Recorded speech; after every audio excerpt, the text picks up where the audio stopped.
भगवान राम की बहन शांता। नमस्कार दोस्तों, अगर आप हमारे चैनल पर नए हो तो इसे जल्दी से सब्सक्राइब कर लीजिए। चलिए कहानी की ओर। अयोध्या के राजा दशरथ की 3 पत्नियां और उनसे होने वाले 4 पुत्रों राम, लक्ष्मण, भरत और शत्रुघ्न के बारे में आप सभी जानते हैं, लेकिन भगवान की बड़ी बहन के बारे में किसी को नहीं पता। वाल्मीकि रामायण में भी राम की बहन शांता के बारे में जानकारी नहीं है, लेकिन दक्षिण पुराण में भगवान श्री राम की बहन शांता का इतिहास जरूर मिलता है।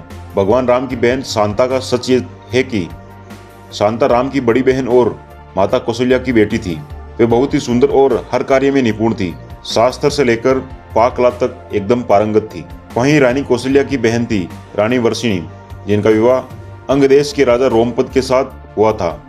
दुर्भाग्य की बात यह थी कि किन्हीं कारणों से उनको कोई संतान नहीं हो सकी। एक दिन वर्षिणी राजा रोमपद के साथ कौशल्या से मिलने अयोध्या आई।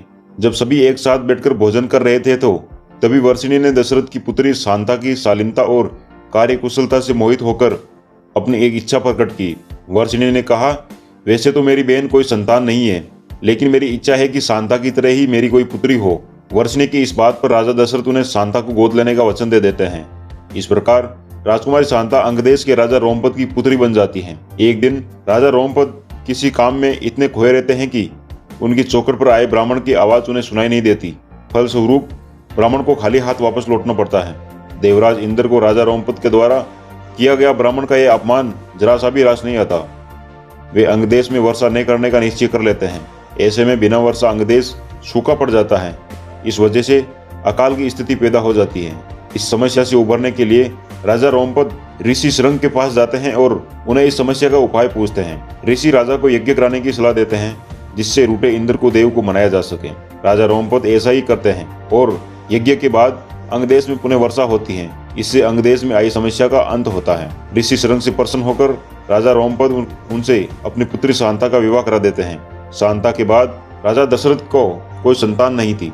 इसके लिए वे बहुत ही चिंतित रहते थे। इसी कारण वे कभी भी ऋषि शृंग के पास जाते, ऋषि शृंग उन्हें कामाक्षी यज्ञ करने की सलाह देते हैं। ऋषि के कहे अनुसार राजा दशरथ कामाक्षी यज्ञ संपन्न कराते हैं और प्रसाद के रूप में खीर बनवाते हैं। यज्ञ समाप्त होने के बाद जो खीर का प्रसाद था उसे राजा दशरथ की तीनों पत्नियां कौशल्या, सुमित्रा और कैकेयी ग्रहण करती हैं। कामाक्षी यज्ञ के प्रताप से रानी कौशल्या को पुत्र के रूप में राम, कैकेयी को भरत और सुमित्रा को लक्ष्मण व शत्रुघ्न की प्राप्ति होती है। चारों पुत्रों को अपनी बहन शांता के बारे में कुछ भी मालूम नहीं होता है। समय के साथ धीरे धीरे राम को अपनी माता के दुख का पता चलता है। साथ ही भगवान राम की बहन शांता के जीवन का सच जो कोई नहीं जानता था, राम को मालूम हो जाता है।